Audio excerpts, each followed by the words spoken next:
because I feel like each ethnic group and their culture, they have like really unique dishes that's specific to them.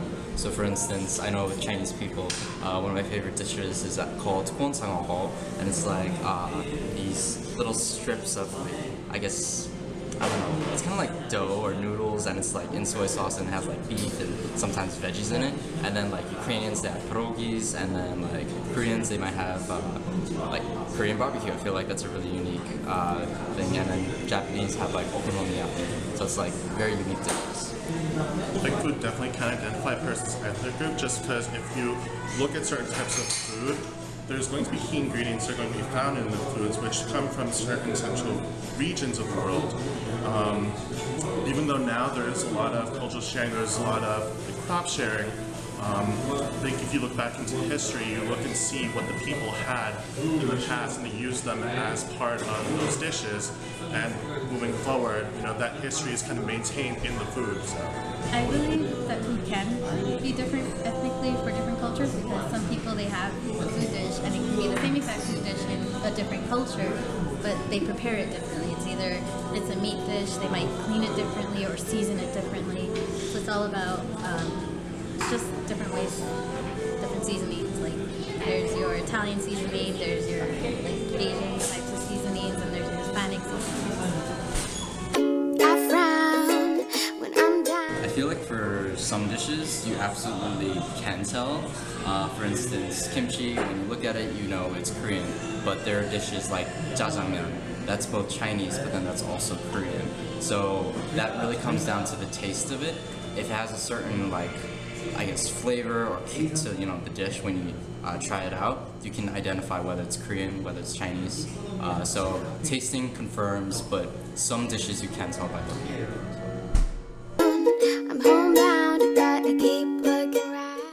for my food practices, generally when I cook or my family cooks, we usually tend to kind of go towards more of like Asian condiments, Asian spices, such as soy sauce, fish sauce.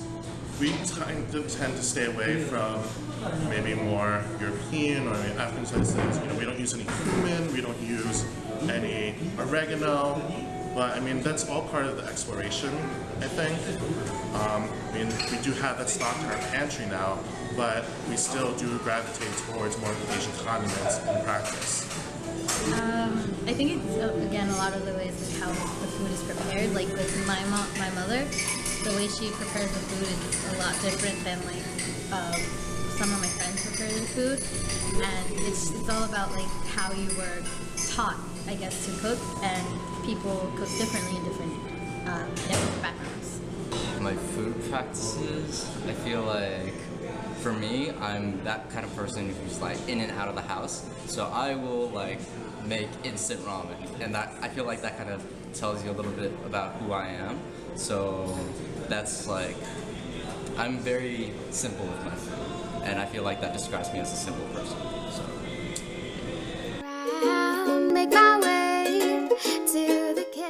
Commercialization of ethnic food can work in two ways.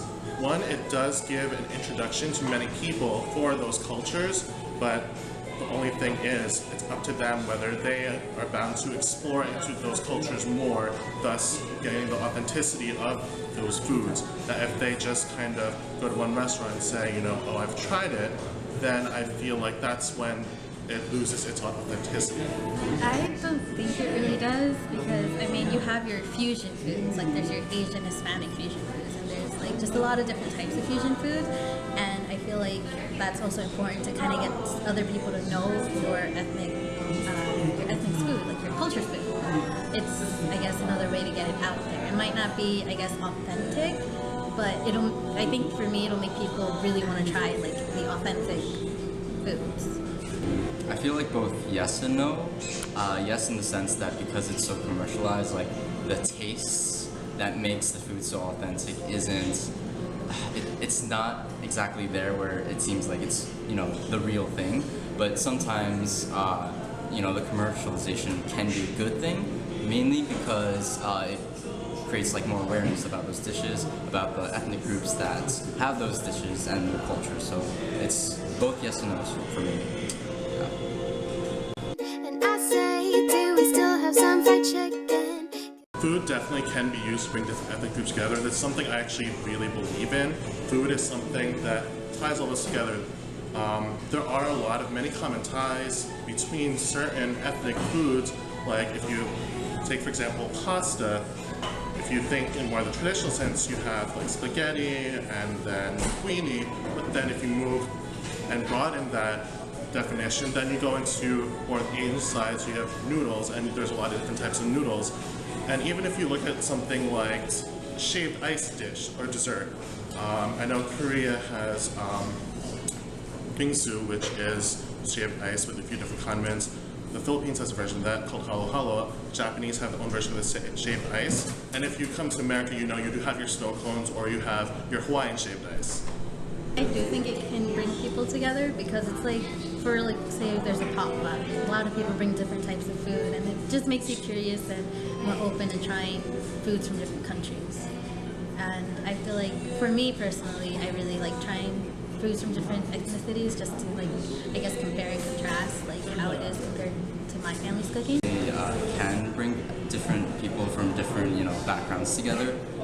Like especially if you're in a group setting and then you decide to visit, one of your friends' favorite, ethnic food place, and then the people around them, might really enjoy the food and get to know each other, and it's kind of like a really nice bonding experience with anything. So my answer is yes.